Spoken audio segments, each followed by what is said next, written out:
Good morning, everyone. And welcome to this pre-application Q&A webinar from Esmée Foundation. This is about our general funding. We have a specific webinar next week on the 7th of February if you are looking to apply for our youth-led creativity fund. Can we be heard? Just checking. So we're really pleased so many people could join us today, and we hope you find it useful. And we're just going to start with some introductions. So I'm Gina Crane. I'm Director of Communications and Learning here at Esmée, and I'm here with my colleagues Hannah and Alison, who are going to share more detail about our work, and Luna, who will facilitate the question section. And we've got colleagues Jen, Gillian, and Laura and Merrin, who are also on hand in the background. Oh, and Simon, I believe, has joined us as well, to help with the questions and answers. For accessibility, we also have Nana and Altan, who will be providing BSL interpretation and interpreting what's spoken live. We've also asked speakers to describe themselves and where they are.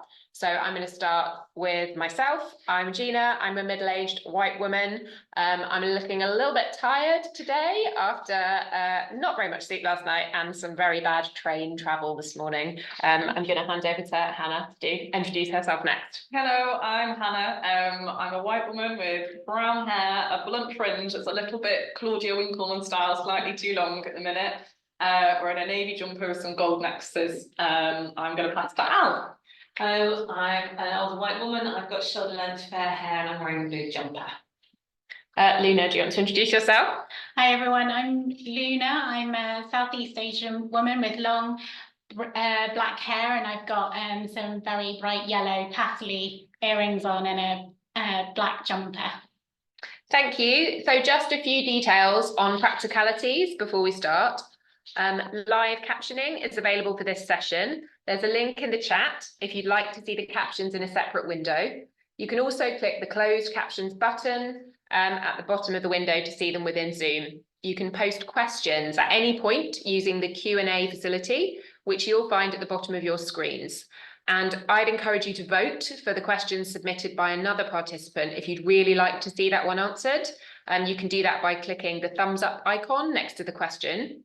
As mentioned, we also have Jen, Gillian, Laura and Simon typing responses to the questions in the Q&A. We'll try to answer as many questions as possible like that or live, and we'll prioritise questions that are upvoted.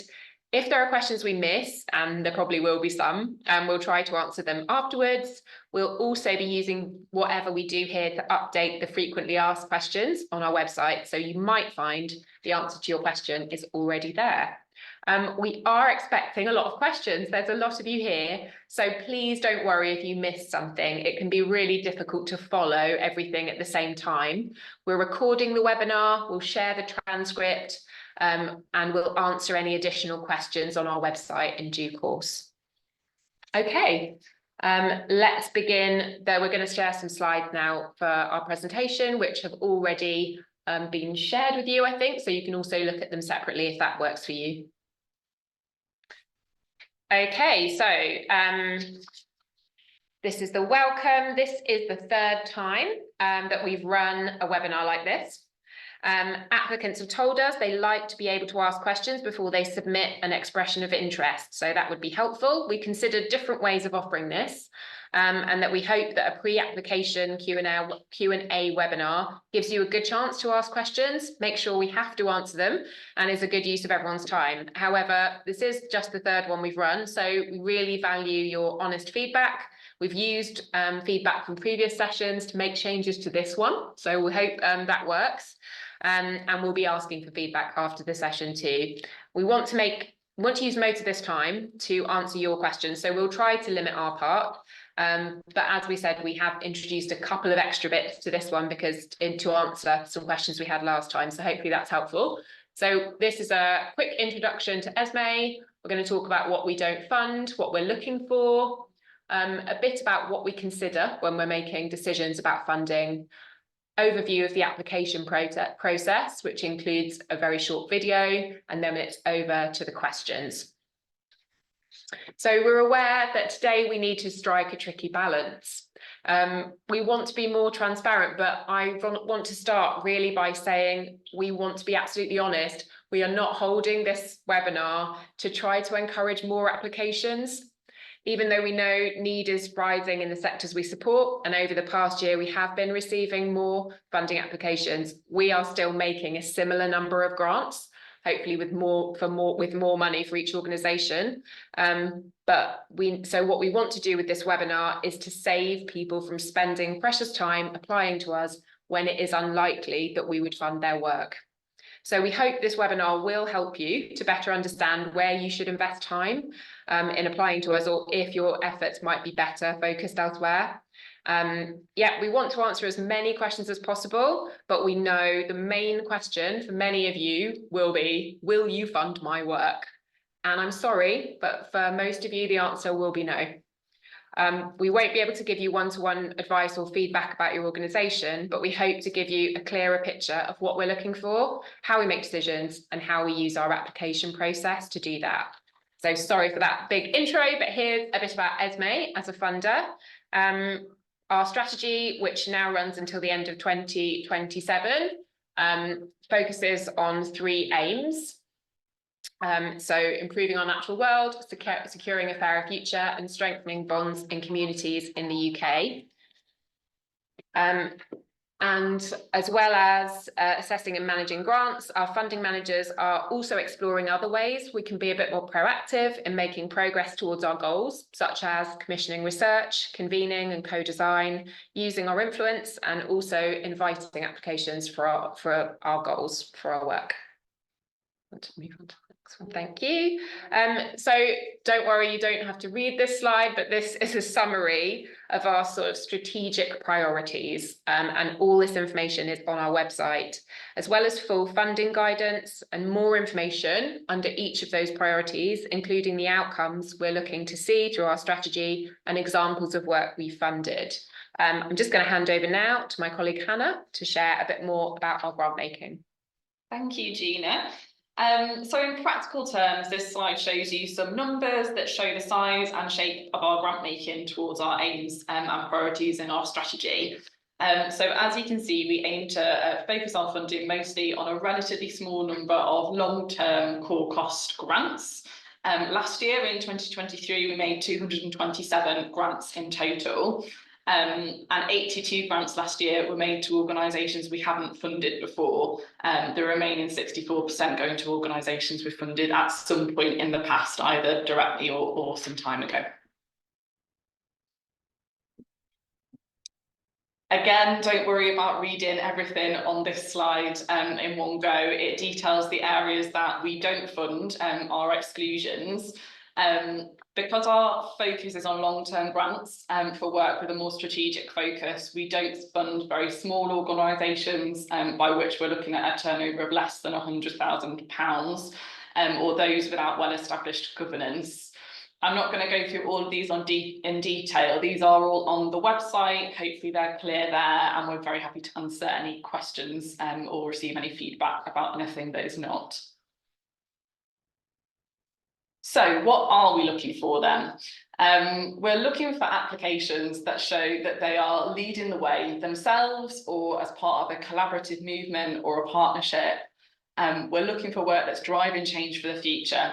So that could either be by doing something new, by breaking new ground, or by using tried and tested models to push things forward, achieve impact for the future. And we're looking for work that aims to make a lasting difference, reaching beyond those directly engaged to influence policy, practice and behaviour.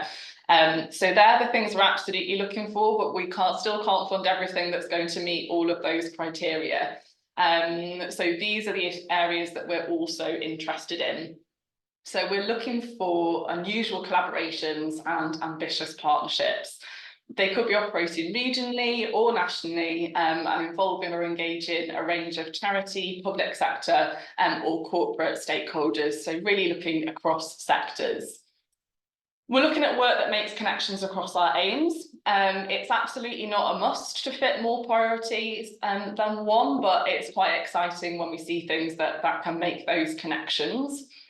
We're looking for communities or people who are most affected to be involved in leading that change. And we're looking at work that uses a preventative approach, so top of the cliff rather than bottom of the cliff, and work that has practical plans to achieve and sustain change over the long term. So that really has some quite practical ideas about how that's going to happen. Again, it's still very challenging for us to be able to fund work that meets all of these. So I'm going to hand over to Al, who's going to give you a bit more detail about what we're looking for in applications when we're assessing. Thank you. So when we're making decisions, we obviously have to make a judgment about the applications. And when you're submitting an expression of interest to Esmée, you're putting your work on our radar and letting us know that you think it fits our strategy. And our strategy is the important thing here, because we're obviously going to be looking at EOIs from our point of view and how they link into our strategy. So these are the 4 really key areas that we look at when we're making decisions. We look at track record, successes, but also what you've learnt when things don't go to plan. We look at connections, how this can link and complement other work we support and increase the combined impact. We're also looking for a broader context. We're looking about what are the opportunities, what are the barriers, who are the allies, who are the collaborators, and the influence and leverage the work will have. That's a really important one, is what's the extended impact.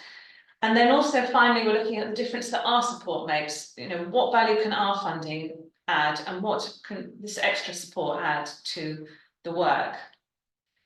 So one of the other things we consider when we are making decisions is diversity, equity and inclusion. Our application process involves several stages where we ask these kind of questions about diversity, equity and inclusion, or DEI for short. Applicants are asked to complete a DEI monitoring form, and this is set up using the DEI data standard. This was created by an independent working group of UK funders.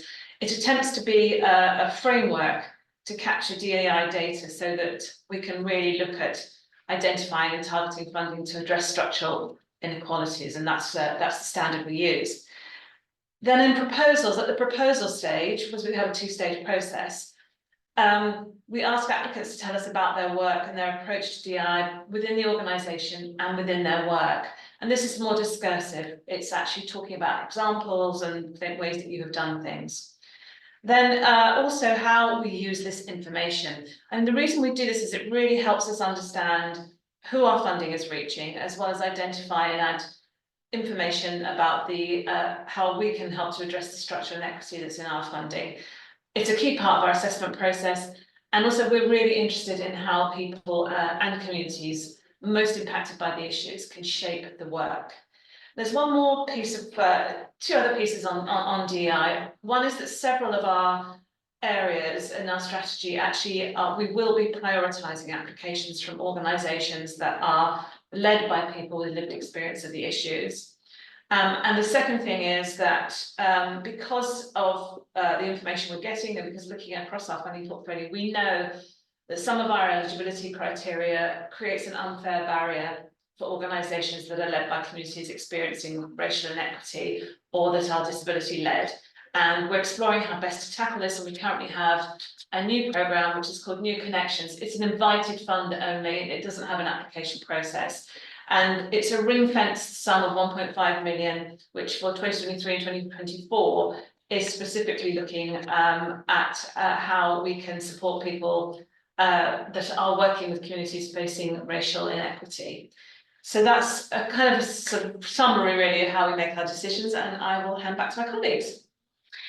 Hi everybody. So we're just going to play a short video now about how to apply. There are 6 steps to apply. 1. Take our quiz to check you meet the minimum eligibility criteria. You'll be asked quick questions on the funding you're seeking and your organisation. The quiz takes a few minutes. 2. Read our funding guidance. It has 3 sections. A, more detail on how to apply. B, what we do and don't support. And C, our strategy and funding priorities. Sections A and B take 30 minutes to read. For C, our strategy, read the parts relevant to your work. You'll find information on the outcomes we are focusing our support on. 3. If you think Esmée is a good fit for your work, submit an expression of interest.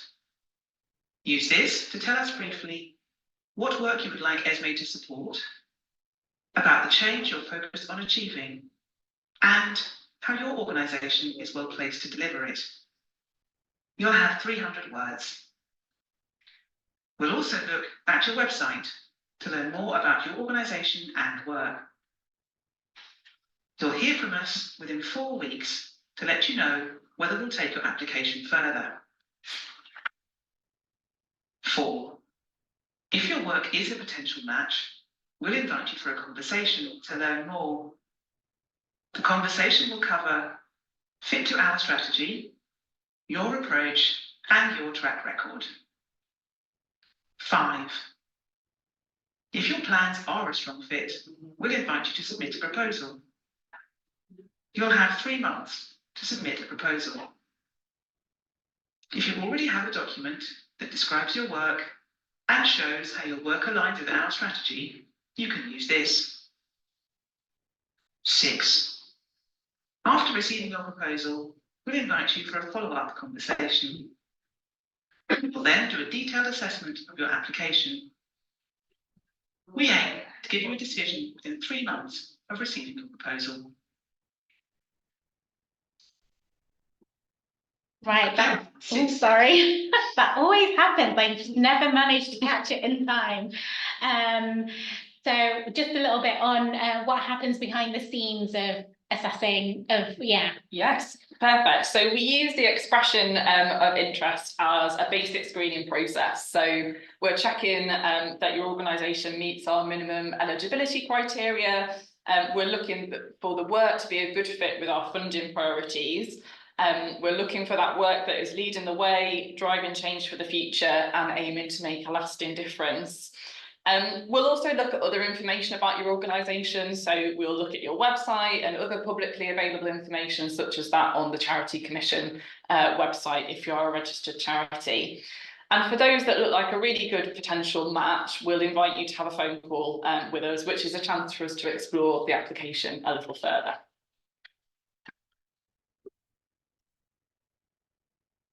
So this slide details our applications in numbers from 2023. I want to be upfront about the number of applications that we received, because it is a lot, and 7% of expressions of interest that came through the website in 2023 with no previous contact with us were invited to submit a full proposal. Of those organisations, 93% did then go on to receive a grant. That number does fluctuate year on year.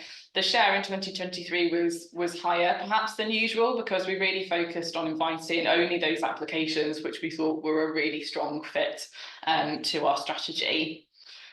For expressions of interest that we invite, success rates are much higher, although these numbers don't include applications which are withdrawn. And we are mindful of bias here, so we ask the same questions and we use the same assessment process for expressions of interest we invite and those that we don't, but our existing knowledge and learning will obviously factor into those decisions as well.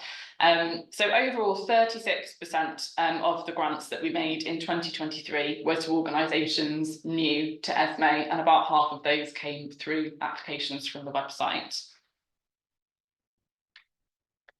So this is a new slide this time. In our last couple of webinars, the most common question in response to the last slide that Hannah showed is how do we get invited? How do we get on your radar? So we wanted to say a bit more about that, as that was the focus of so many questions. Essentially, there are 2 ways that organisations can get on our radar. And one is because we've proactively sought them out. So we're attending sector and community events. We're doing research into our strategy, into our areas of work. We're following up on recommendations from people we already fund or we work alongside.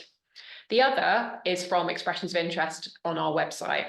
So in 2023, we said 36% of the grants we made were given to 82 organisations we haven't previously funded. Half of those came in by the website, half of them came from research. So it is half and half. And I would say if you want to get on our radar, the best way is to put in an expression of interest. So I'm just going to talk quickly about an example of an EOI that we've put up, an expression of interest that we've put up here. I think you've all been sent this, so I won't go through it in detail, but I'm just going to highlight what makes this a strong example. This gives a strong sense of what they're aiming for and really shows an understanding of what the change will feel like and how they will get there, including why the work's needed in that specific place and how it builds on previous work. The EOI provides a really good balance of who the applicant is as an organisation, what they're trying to do, and the people and partnerships that will be involved.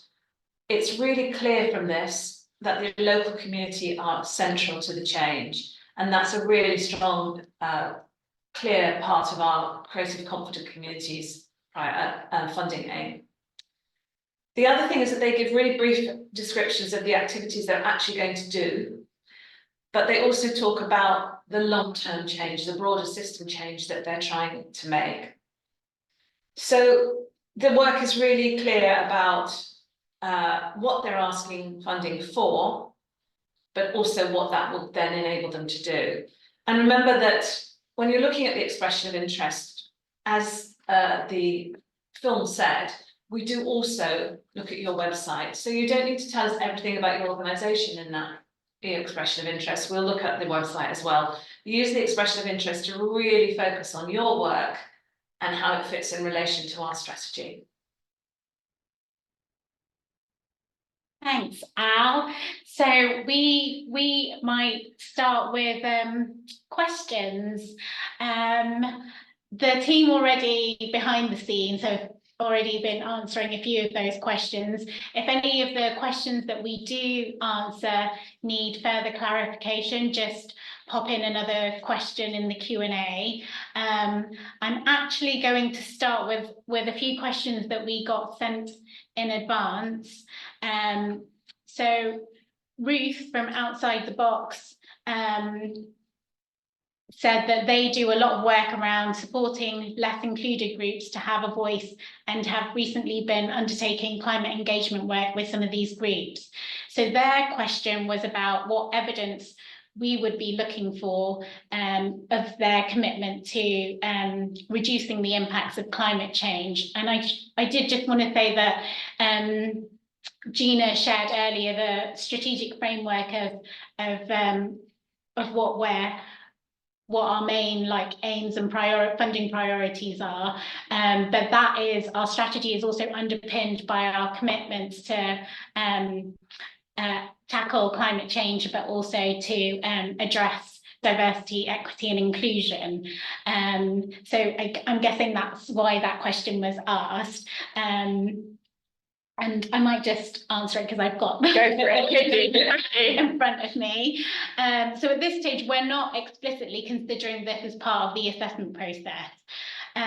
We are currently looking into it in terms of what would be useful for us to consider, but we're still working on that, and we will update the guidance later this year. What we are interested in when we are talking to organisations is what it is that they are doing, what kind of support that they might need, and any learning that we might get for just generally for us, but also that we might be able to share with other organisations. So another question that we got was around was from Cedric. So they asked, in preparing an expression of interest, and if that is accepted, a proposal for multi-year funding, they would provide full details and fixed costings for the year. Future years would necessarily be broad extrapolations based on further developing the same cultural activities. How much firm detail is required for future years, and would their absence disqualify a proposal? Hannah, is it all right if I ask you that, because you already thought about this? Yes, so yes, we completely appreciate that. where work is based on co-design or actually including people in the design of future aspects of the project. It's very hard to pin down exactly what those kind of future costs will be. For charities, the majority of our funding is unrestricted. So actually we don't need the specifics in terms of budget costs. We are happy to provide flexible funding for you to then use as accordingly. And obviously you will have to make an estimate as to how much you think you will need in specific years, but we wouldn't be looking at kind of detailed budget information for those future years. So yes, we're very happy for you to pencil out what you think is required and work from there. I'm going to go to a question from Natasha next. So she says that we have been developing and implementing a new community organising approach to engaging people with nature in the Dover area and are keen to continue to develop and grow this approach. Would an application need to provide a detailed outline of the specific activities we would facilitate or deliver, or would you be happy for that our community-led approach would require flexibility to enable the community to decide how they would like us to support them to protect and engage with their local environment? Shall I do that? Yeah, just to say, yes, community creation and co-creation is central to all the funding that goes through Creative Confident Communities. So we will expect that you will not be able to tell us the exact nature of what you're doing, and you will not be able to predict the exact programme. And we're quite happy with that, to understand that that's because we understand your methodology, and if that's your methodology and it's about co-creation, then we will completely be flexible around that. Thanks, Al. So last of the questions sent in advance, also from Natasha, we understand that you won't consider capital costs, but wonder if you could say a bit more about how you define this and what kind of project costs you will fund. Do you want me to take this? Go on. We discussed it beforehand. So like Hannah said, most of our funding is unrestricted. Obviously, charities will need to spend money on equipment and things that might be deemed capital costs. That's absolutely fine. You might have capital costs as part of your project, also fine. Really, what we're just saying, what's excluded from applying is for a building project. So we don't fund building projects. We wouldn't fund you to buy a minibus. But I guess we do absolutely accept that capital costs will be part of any sort of project or your core costs, and that's fine. Cool, thank you. So I'll move on to the questions in the Q&A facility. Question from Nick: how do you pick which charities to invite to apply? Gina. Yeah, happy to take that. So I guess this is a question, and I think it came in before the how do you get on our radar slide. But it's definitely fine to go over that again, because it is a really common question. So we have a strategy with quite defined outcomes and things that we want to achieve. We're learning all the time from work we're funding about what's successful and who's working in that space. Hopefully we are developing a good understanding of those areas, and we're talking to other funders, we're trying to join sector networks where we can, we're getting out to events. So that's how we're kind of reaching out and finding out those organisations. I would say we're inviting relatively few organisations in all of those areas. We know there are way more organisations out there doing work that is contributing to those goals. We can only invite a small number of those because we're making 200-ish grants across a strategy that has, at the moment, 52 long-term outcomes in it. So if you do the maths, you'll realise we're not inviting a lot of applications. So that's sort of how to decide. That's a really tricky process, and something that the team works on a lot with each other, and talking to our advisory panels, which we have set up in our natural world and are about to set up in the other two areas, and also are involving in People Collective. So, and obviously trustees also play a part in that. So related to that, there's a question here about someone's asking for a bit more information on New Connections and whether that focuses on supporting organisations we're already working with, or again, that's, you know, how do they get on our radar? I don't know if there's anything more. I'm also just going to share a link to a page that we shared about New Connections, which has a few FAQs as well on there. I'm happy to, shall I just do an intro? Yeah. You can add stuff to it, Hannah. Yeah, so on New Connections, the reason for doing this is we know our governance and annual income requirements have limited access to our funding for newer or smaller or historically underfunded organisations, and contributed to that underfunding over time. So with New Connections, we're testing a way to change this. We're approaching organisations ourselves to offer funding. Absolutely, they are not organisations we've funded before, and the reason is we couldn't have funded them before because they usually don't have the governance requirements that we've set. So we're trying to basically relax that and see what happens in funding those organisations. So that's part of it. But we're also wanting to work with them to challenge our ways of working, to listen to them, to get us to think about those limits and their effect. What does risk mean when it comes to those organisations, and have we got our ideas of risk completely wrong? What does it mean to say we think an organisation needs to look a specific way? So I think we're looking to support about 20 organisations over the next couple of years, and we will be working with them to make a next sort of version of this, and hopefully to affect all of our funding. I hope that helps. That's really great, thank you. You've said everything. I'll move on to a question from Tony. It would be incredibly helpful to understand Esmée's definition of communities, i.e. can this mean a group who share a set of multiple protected characteristics or challenges, as well as the more obvious physical community? Shall I do that one? Yeah. I'll start. Hannah can come in as well. To a certain extent, it depends. We don't have a set definition. It slightly depends on where you're approaching us for funding, through which of our priorities are our aims. Creative confident, if I deal with creative confident communities, and Hannah can talk about Fairer Future. In creative confident communities, there is an essential place element to it. So the communities will be considered around a geographic place-based approach. There may be communities within that community that could be more to do with protected characteristics or particular issues or opportunities. And so we will consider how they all fit together. But in creative conflict communities, we are looking generally through a geographical place-based lens. And then for Fairer Future, we're looking primarily through a people lens, I suppose, so specific groups of people, usually around some sort of protected characteristic, when you're looking at our priorities around kind of migrant justice or racial justice, for example, and that work could be happening in a place-based way, or it could be kind of much broader national work, but the primary focus is the connection between those people as a result of kind of that shared issue. So just to follow up on that question, I'm going to ask Hannah's question. How does Esmée view local versus national projects for impact?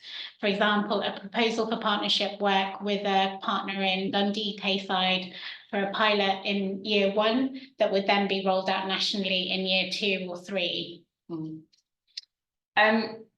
I'll start and then others can hop in. There's a real mix across our portfolio, I suppose, and as Al highlighted there, particularly when you're looking at the difference between our Fairer Future and creative confident communities aims about whether work is happening at a local or national level, I would say the sort of primary factor for us is whether that work will lead to sustained change and work that benefits beyond the kind of initial groupings. So yes, absolutely something that trials something in one more local area, but has really clear plans about how the influence of that work will be taken broader. Would be interesting, and it's really, as I say, about making that case for how whatever the sort of geographic focus of the work is will lead to sustained and long-lasting change. Thank you. There's a question here also about how we define lived experience. So I think that's one. So if we can put a link in there to the DEI data standard. That was something that was very much considered as part of that group. I think not just funders, but also organisations led by and for the people they serve participated in coming up with that standard and the definitions there. So there's a lot more information there about what that means to have lived experience. I will also just share a link to how we're using the DEI data standard along with some FAQs, because which might be helpful too. So those links are just in the chat. Sticking with DEI, question from Catherine. Do you share DEI best practices based on the information you've received from applications or funded organisations? Great question. Not yet, but it's definitely something that we want to do. So I think we are working on our approach of how best to support the organisations we fund in their diversity, equity, inclusion journey. We're also on a journey ourselves as an organisation. We absolutely recognise that. And we are trying to support the organisations we fund to make progress in the way that makes most sense to them, according to who they're working with, what they're doing, what's kind of needed for their work. Particularly on Funding Plus. So we have for organisations we fund, they can access Funding Plus support, which is effectively a small grant for consultancy or training. Over the past couple of years, a lot of different organisations have used Funding Plus support for diversity, equity, inclusion training, consultancy, doing action plans, kind of changing their work to listen to people more closely. What we really want to do now is basically we've supported all of those projects without making any judgments about what good looks like, because we don't know. But we do have a kind of a data set now that we can find out. And so we will be working with an independent consultant to talk to those organisations about what has worked for them. And then we'll publish that, because I think we don't know what is going to make a difference yet. So yeah, it's definitely something we're going to do. Thank you for the question. Thanks, Dina. There's another question here about DEI this one's from Dawn. We work with people with learning disabilities and engage them in plans, but inevitably their challenges in dealing in future scenarios makes it harder for them to lead the change. Is this recognised in your assessments? Yeah, it is, absolutely. What would normally happen in that circumstance is that we would, during the expression of interest call or during the proposal process, we would talk to you about the methodology that you work with, how you work with people, how you take into consideration what can be achieved and what people can do. So yes, we completely do take that into consideration, and we would go through that with you. Thanks, Al. There's a question here so I'll just read the question. You mentioned the importance of practical ideas of how to sustain change. Could you give a few examples of what you mean by this? I can take a first go. So when we're looking at ideas of how to sustain that change, what we're often talking about is that there needs to be a policy change that has happened, or somebody needs to change their behaviours or their ways of working. So that needs to be kind of clearly set out. But when we say practical, what we want you to outline to us is how you think you're going to do that with that person or with that policy. You've identified your kind of potential influencing target, as it were, but what are the ways in which you plan to reach them? How do you engage them? What evidence do you think you will be providing that will lead to the change that you are hoping for? Yeah, I was going to say there's also something around how that practical change becomes embedded or sustained within that group of people, how you can continue that work, or how they can continue the work, how jointly you can carry on. So there's something around how the practical leads to more embedded change. And I'll add it, why not? Or we can all answer this one. I think for me, particularly looking at organisations' plans to influence or thinking about how they're going to get people to do behaviour change, I guess we can't guarantee this impact is going to happen. Things we would want for people to demonstrate: do they know like real costs of this and real sort of costings of making that change, like how that they can present to people? Have they identified the audience for this? Have they thought about what they really need? Are they kind of essentially, have they done their market research? Is there a need for this? Are people kind of going to make this change? And then particularly thinking about how they would reach those people. What are their connections? What are their networks? what are the ways of making this kind of getting out there. So it's very kind of, we all can see the change that needs to happen. I guess it's just having the practical plans to make that happen, which I think we've all said. Thanks all. So next question, how important is longer term sustainability versus short term impact, addressing a time bound need of 3 to 5 years? I'll take that one. I mean, this is a difficult one to answer because it depends on what you're trying to do. So I would say if you've got a specific time-bound project, that's pretty rare in the sectors that we work in, and is an attractive funding proposition for those reasons. I think quite often, we don't often see people talking about having a time-bound need, or particularly a time-bound organisation. It's happening a bit more, and I think planning for that makes sense. What we're thinking about, I guess, is the long-term difference of that work. And I would say if a short-term project can make a long-term difference, that wouldn't be a barrier thinking about us funding it. Thank you. So a question from Karen, any minimum and maximum grant size and project, do we have any minimum and maximum grant size or project durations? And also if we could pair that with the question around what we consider in terms of turnover. They've made less than 100k, but with received and confirmed funds, it will be over 100k. Will this be considered? Can I start on that one? Just to start with the second one, we look at both your earned income and your funded income when we're considering turnover. So if you have received funds and you have also earned income, then we will consider the joint figure for that.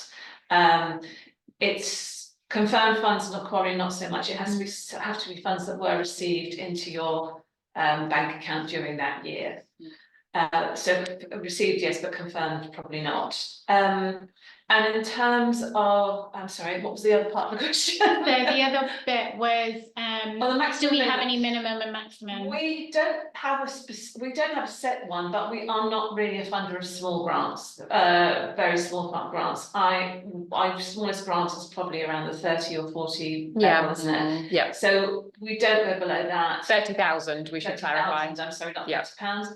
So we don't really go below that. We tend to be a larger funder.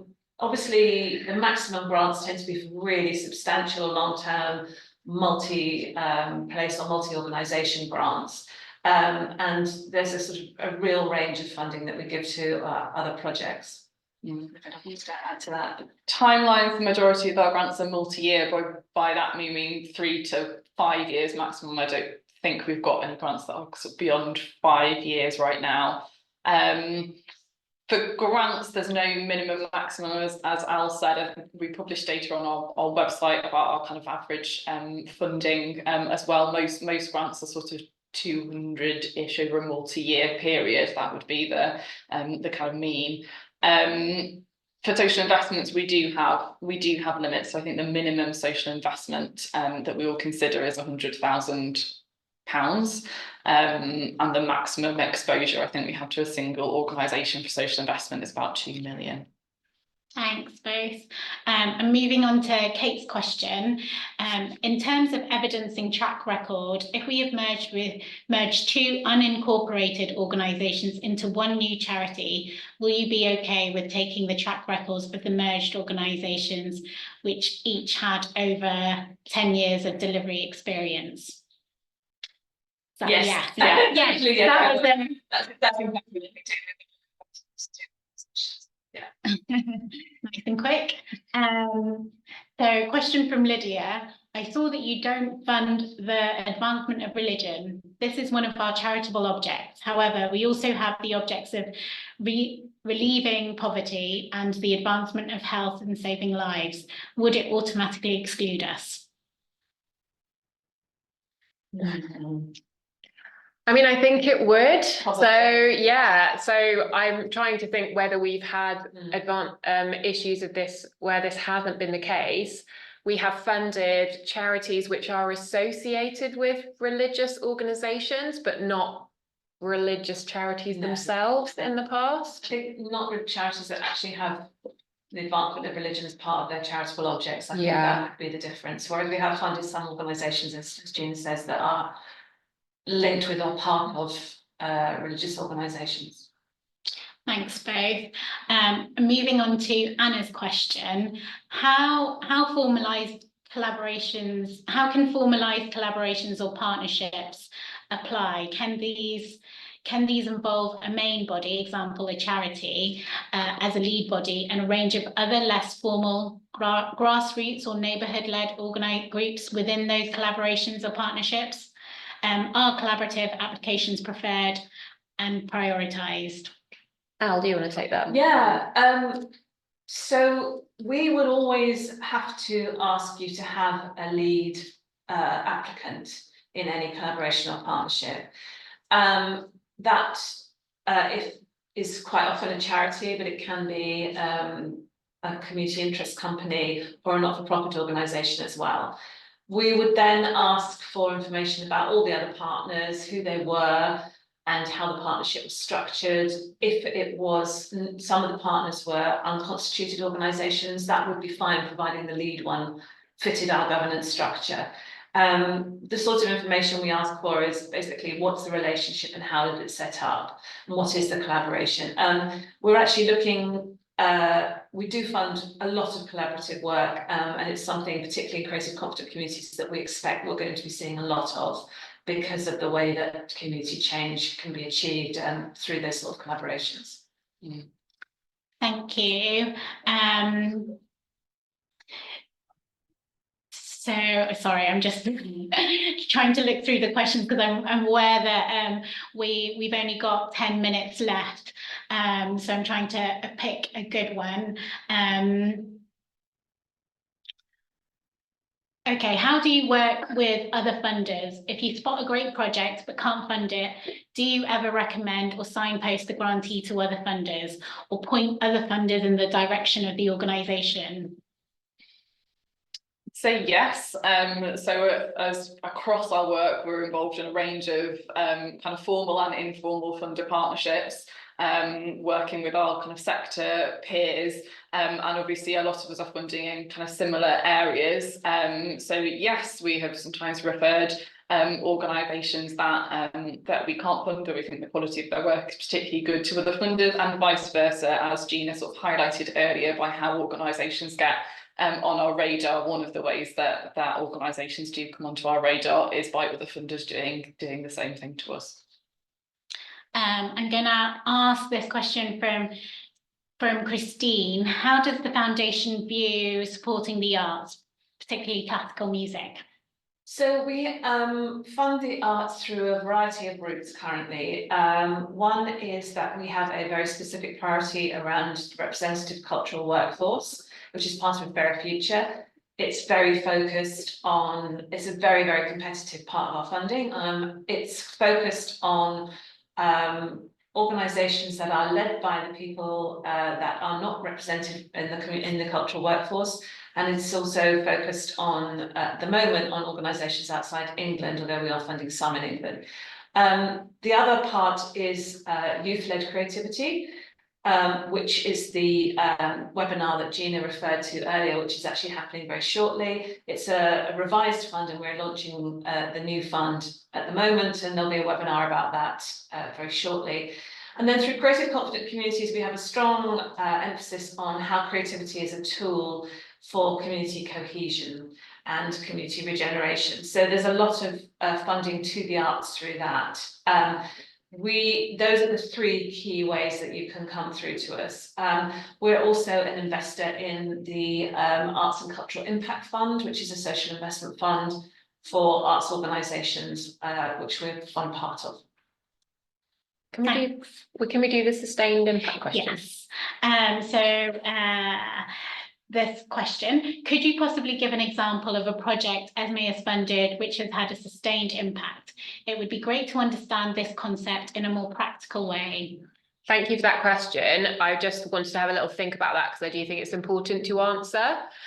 So I'm not going to name projects I'm not going to give their names, but I think thinking about this in a couple of different ways. So for instance, in the environment sector, so in our natural world, what we might fund is some work to restore or conserve one area of land, whether that's for peat restoration, rewilding, something like that. And we can fund that. I think where it's more sustained as an approach, we've seen organisations that are trying to provide wildlife corridors, so where parts of land join up with other land to kind of multiply the benefits of that could be sustained long beyond the individual conservation of that particular piece of land, or sort of what is called landscape scale conservation, where lots of different bits of land and different types of habitat are joined together to really multiply that and kind of sustain it for the long term.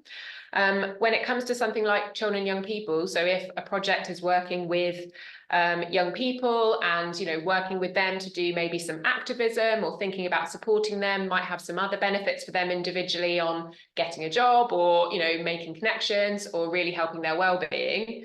Something that then would sustain that after the programme is finished is thinking about how that activism influences the kind of support sort of system around those young people to support future young people. So whether that's the care system or education, something that is making a change that would then mean that things were better for people that come in the future. So I guess those are two examples of how we might see that work being sustained.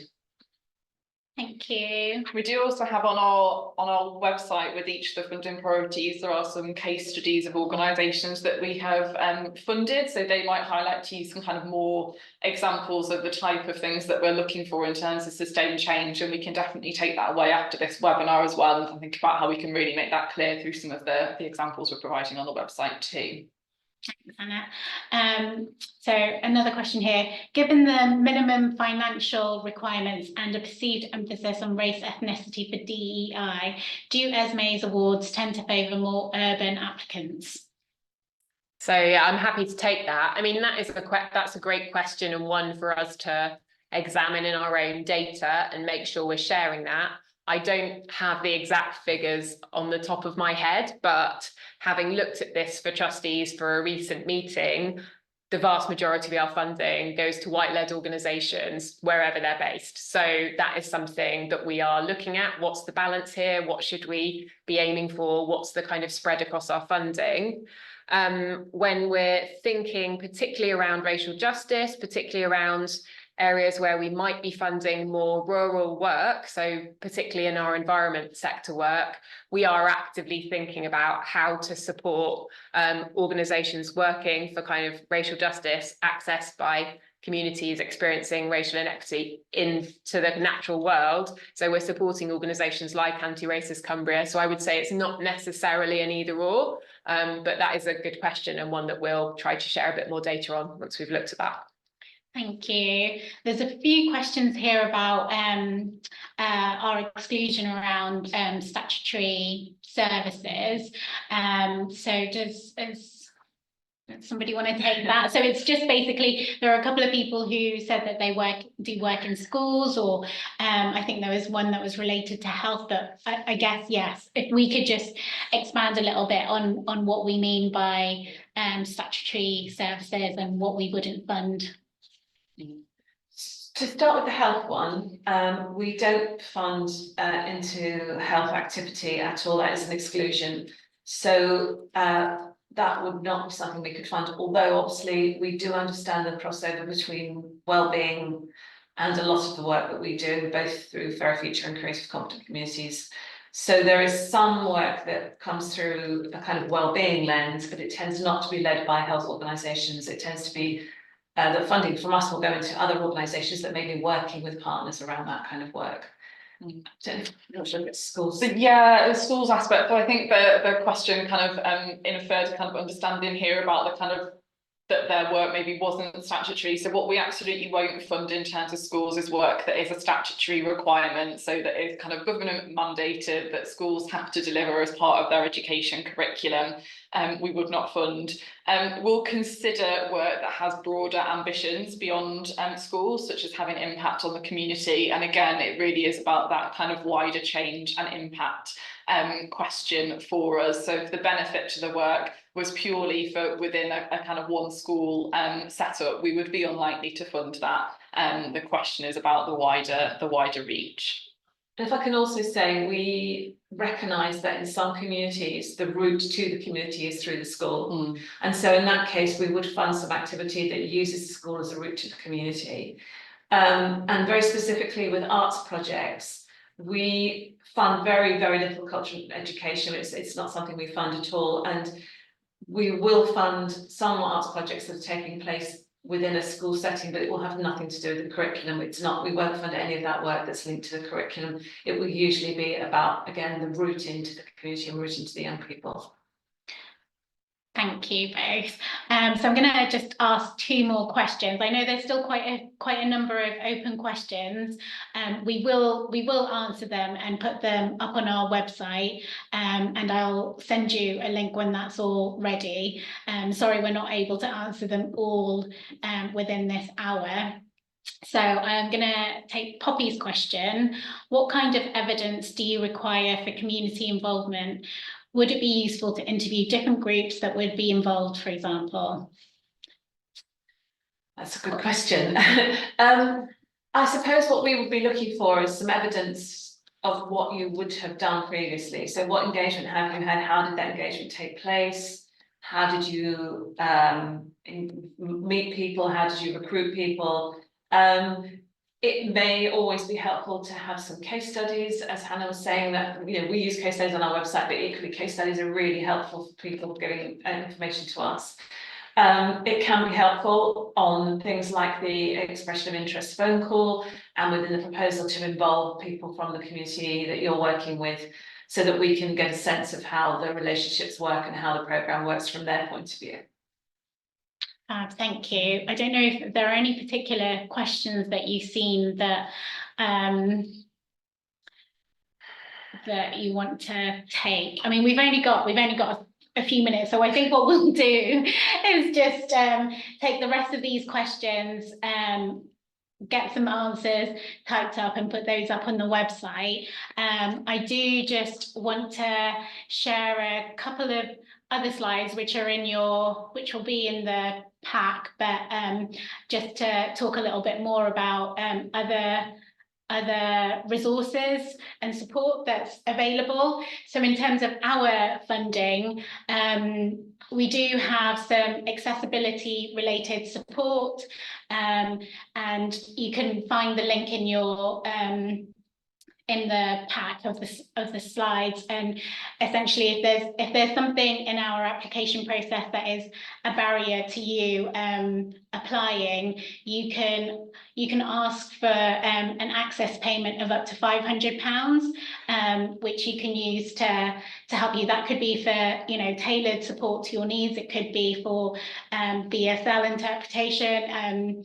If you have a look at the information on our website, and if you have any questions, then do just get in touch about that. We also have some online FAQs. There's a number of questions that have been asked that are in the FAQs, but we'll still answer those. And also another good resource for people is just 360 Giving's Grant Nav. It's a tool where you can search the funding, not just our funding data, but also funding data for I don't know how many funders, but that is quite a good way of finding out what kind of things people are funding. We do also have specific webinars on each of our 3 main aims if you're interested in learning a little bit more about our strategy.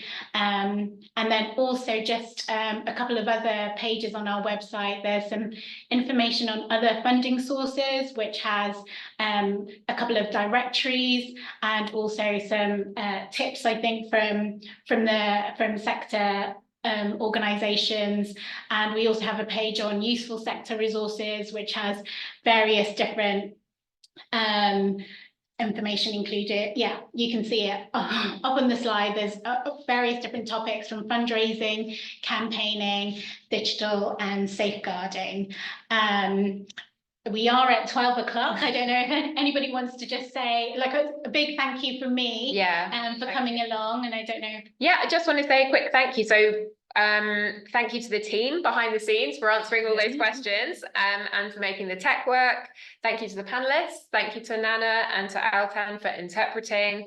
And thanks to Luna for managing things in the room so expertly. But biggest thanks to all of you for participating. So we know there are many more organisations out there making a difference for the goals in our strategy than we can ever fund. We hope this has been helpful. Please do let us know how we can improve it for next time. Thank you. Thanks, everyone. Thanks, everyone. Thank you. Bye.